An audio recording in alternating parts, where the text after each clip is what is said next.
So today I want to continue on the series of talks I've been giving based on the founding principles of Sravasti Abbey that Venerable Children wrote at the time of the founding of this monastery that have been on our website since the website first went up. It's a little bit intimidating to actually have the author of these sitting in the room now that I'm talking about it, but we'll see how we go. We've spoken twice on the generosity as one of the founding values. Last time I talked, we spoke about compassion as one of the founding values. And today, the next on the list is non-harmfulness. So that's what we're going to talk about today. So non-harmfulness, Venerable Children writes on the website, you'll see ahimsa, or non-harmfulness, or sometimes translated as non-violence, is an essential Buddhist virtue. We practice it at the Abbey by not harming each other or any living being, physically, verbally through unkind speech, or mentally through malicious thought, holding grudges, and retaliating. Now this sounds very self-evident, doesn't it? We are Buddhists, Buddhist monastics. We do not harm, not physically, not through unkind speech, not through malicious thoughts, not through holding grudges or retaliating. So let's examine how we do this in practice. So non-harmfulness, non-violence is one of the 11 virtuous mental factors, as we know. In Meditation on Emptiness, I took the definition from Jeffrey Hopkins. Non-harmfulness is a compassionate attitude included as part of non-hatred, which is a fortitude devoid of intention to injure. It observes suffering sentient beings and thinks, may they be free of such suffering.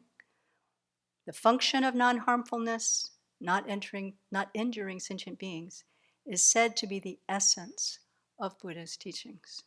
So I don't know if you remember when Geshe Dadul was teaching on this, on Buddhist ethics, the summer of 2023, he really kept repeating again and again how important this factor of non-harmfulness was as the very basis of restraint from harm, of any kind of action.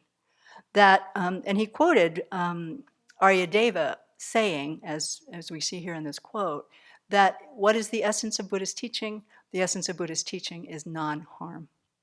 So Gaelic Rinpoche takes us a little bit further. You know, we have this, okay, non-harm. I don't hit anybody. That's good. But in his definition, Gaelic Rinpoche says this, really important.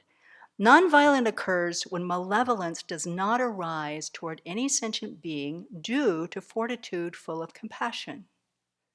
So without compassion and care, it is not nonviolence. In other words, simply not hitting someone is not the mental factor of non-harmfulness. It must have this quality of care. He says in Tibetan, it has this negative formulation.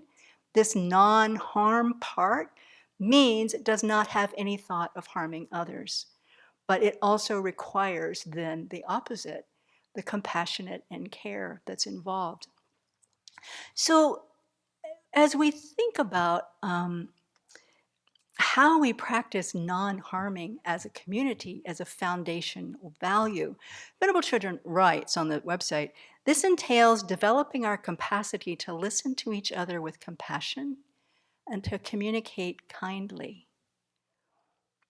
This is the heart of practicing the Dharma with the people we live with in community. So when I read this, it instantly takes me to the teaching we've heard many times that is so beautiful on the 6 harmonies, of how it is that the Buddha established these 6 harmonies as a way for a Sangha community to relate to each other. The 6 harmonies to be harmonious physically, to be harmonious verbally, to be harmonious mentally, to be harmonious in the precepts that we keep, to be harmonious in the views that we hold, and to be harmonious in how we share the requisites that we receive. And the story, I'm going to quote the whole thing from Anuruddha because it's so beautiful as a reminder for how to be in relationship to each other. As the Buddha was asking, Anuruddha was living with 2 other I think 2 other monks, maybe 3, where they were practicing together in perfect harmony. And the Buddha asked him when he went to visit them, how do you live together in harmony like this? And Anuruddha's reply was, Bhante, I think it is a gain for me. It is a great gain for me that I am living with such companions in the holy life. I maintain bodily acts of loving kindness towards those venerable ones, both openly and privately. I maintain verbal acts of loving kindness towards them, both openly and privately. I maintain mental acts of loving kindness towards them, both openly and privately. I consider, why should I not set aside what I wish to do and do what they wish to do?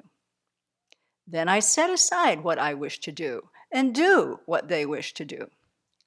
We are different in body, but one in mind. That is how we live in accord, with mutual appreciation, without disputing, blending like milk and water, viewing each other with kindly eyes. And Buddha said, a Sangha that follows these principles will have happiness and harmony. Monastics, let us always observe these 6 principles. So in our community life, I don't recall that anyone has actually engaged in physical violence, but there are so many ways we can intentionally and unintentionally harm each other verbally, that this factor of non-harming as a presence in our mind, I think, can really help enrich and enhance our practice of how it is that we live in this rock tumbler in community. So how do we do that? You know, sometimes, of course, when we're not so skillful and we say things off the cuff or offhand without really paying attention to the state of mind of the person that we're speaking to, we can speak without a harmful intent and have that be misinterpreted. That does happen. But it's also true, it's also true, that not being aware of our own animosity in our own minds, we can also fly out with words that are hurtful. And if we're not aware that we have this animosity in our own minds, we may not even be able to own that it was in fact an intent to harm. We have to think about that. We have to really be paying attention to our own thoughts.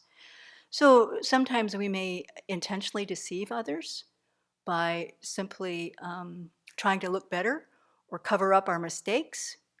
So this is an actual intent of harmful speech. It's lying, right?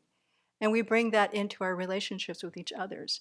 We can speak badly about people behind their backs, venting or talking about people's mistakes or talking about people's personalities or whatever.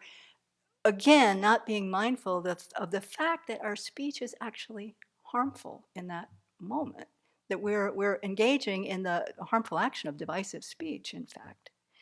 And, you know, gossip happens wherever human beings come together if we're not paying attention.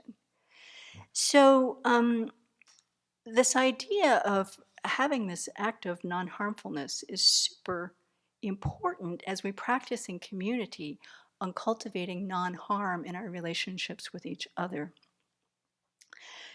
So if non-harmfulness is the foundation, then we also then extend that out into the world. So the Abbey practices non-harmfulness in terms of being vegetarian. We don't eat other living beings. There's no hunting on the property. We don't allow harming other living beings on our property. We do our best to to take care of the earth as well. That's why we take short showers. It's why we try to check out the cars so that they don't, we don't making multiple trips, that we try to carpool and making errands with each other. It's why we recycle. All of this without an intent to take care of the people we live on the planet now and also for future generations. So as we practice as a community on non-harming in our relationships, this lays the very foundation in my mind for our Abbey slogan, to create peace in a chaotic world. Peace in a chaotic world only comes from this foundation of non-harmfulness.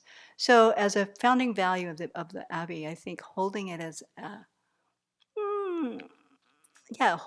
very clear value by which we live, I think will help all of us to practice and keep the precepts as we wish to keep them and live in the harmony that we wish to live. So it's another great value that is on our website. Look on the monastic mind page, and all of these values are there.